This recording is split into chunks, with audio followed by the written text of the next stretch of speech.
the bull case is that just like China was built on production of physical goods, you could argue there could be 100 million Indians creating digital goods. And India could be the digital factory of the world. The gaming industry has grown by leaps and bounds over the last couple of years. Take this for instance. The industry generated roughly about $1.5 billion in net revenue during 2019-20 and is expected to surpass $5 billion by 2025. That's a booming industry, isn't it? And this industry has also been at the center of applications when it comes to new technologies. For example, it's been an early adopter and promoter of tech like blockchain and Web3.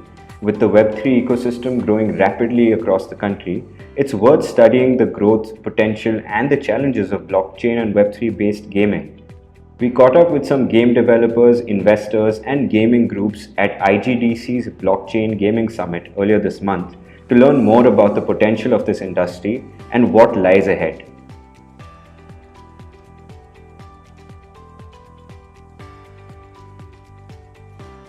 Could you give us a sense of how these technologies are revolutionizing gaming and how they are being adopted across the country?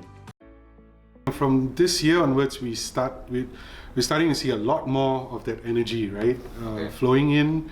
And I think it's inevitable, right, with the amount of energy that's flowing into the space that Web2 companies evolve to becoming a Web3 company.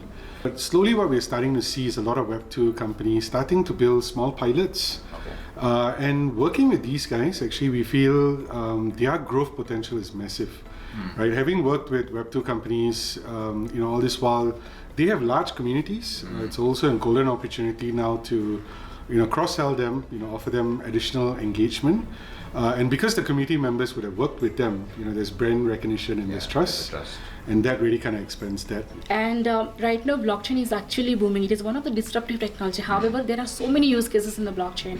Every day, there are so many blockchains are coming into the market. It's not only one particular blockchain.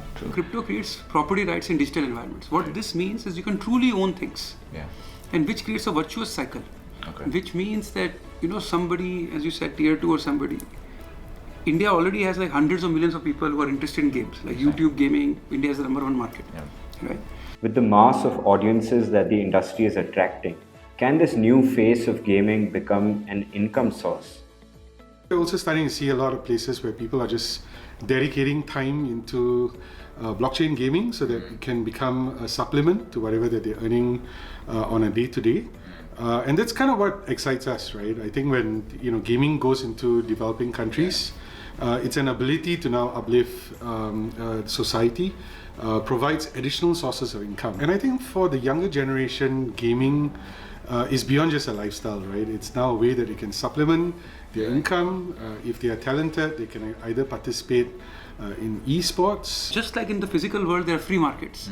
So like your mom or whoever, somebody in your relative or some farmer somewhere, they can create and produce digital goods that people who are short on time and have money can pay for. And they have ownership over the digital goods. Time spent in digital environments and games is already increasing.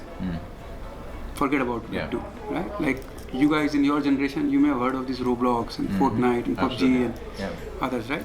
And wherever time spent increases, commercial activity follows.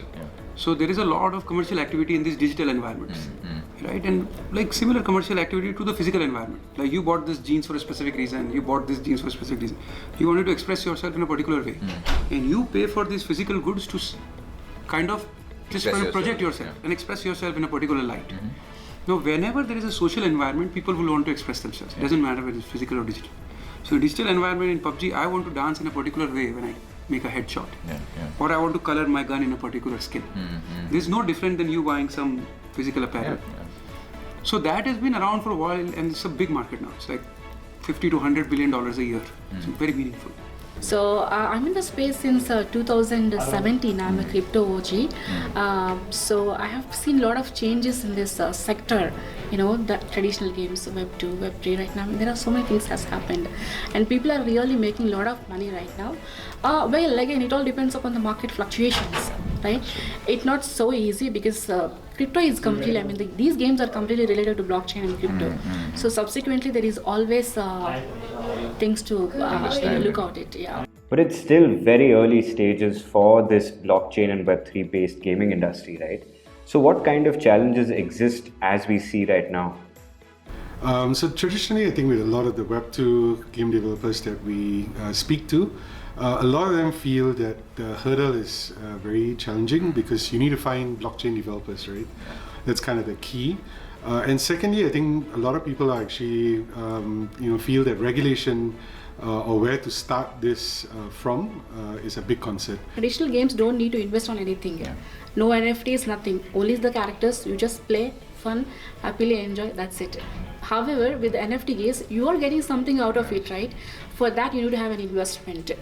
So, for the class of people, means for students, it is very difficult. And the majority of the people who play is students, right? So these are the important, prominent people in the gaming sector right now. Today, all of these digital environments are very autocratic. What do you mean by that? Like in the physical environment, if Mansi decides that she wants to start a new clothing line with particular taste, like it needs to be casual enough but Indian enough. Yeah. It should not be like a heavy-duty sari every time I have to wear Indian clothes. She can start that company. She can start producing those goods and find her own audience and distribute. Right.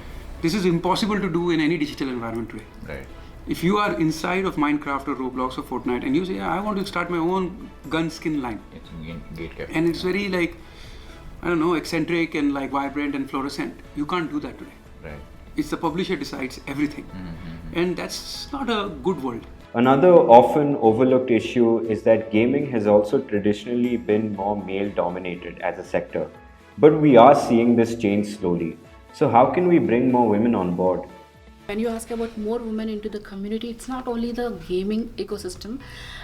We need to bring a lot of the women into the crypto and blockchain space. The reason is that first the basic knowledge is important. We don't need to directly jump into as a trader or directly jump into as a player or maybe a developer kind of. We need a basic concepts. For that we need to encourage and entertain, empower a lot of women. We need to create awareness camps, talk to a lot of people wherever we go, whoever we meet, we need to talk to them, engage them and ask them what they're doing. Hey, go and get, here is something you can be able to do. If we can be able to freely make them to understand, yeah, this is what it is, then it's easy to encourage more women and to bring more into the blockchain space. And what does this Web3 and blockchain based industry have in store for India and its population? In India, there's a whole lot of tech talent. There's a whole lot of interest in gaming. We are natural storytellers, and when it comes to gaming, it's all about entertainment, right? And definitely, we're starting to see a lot more tier 2 cities coming on, either as gamers or their guilds.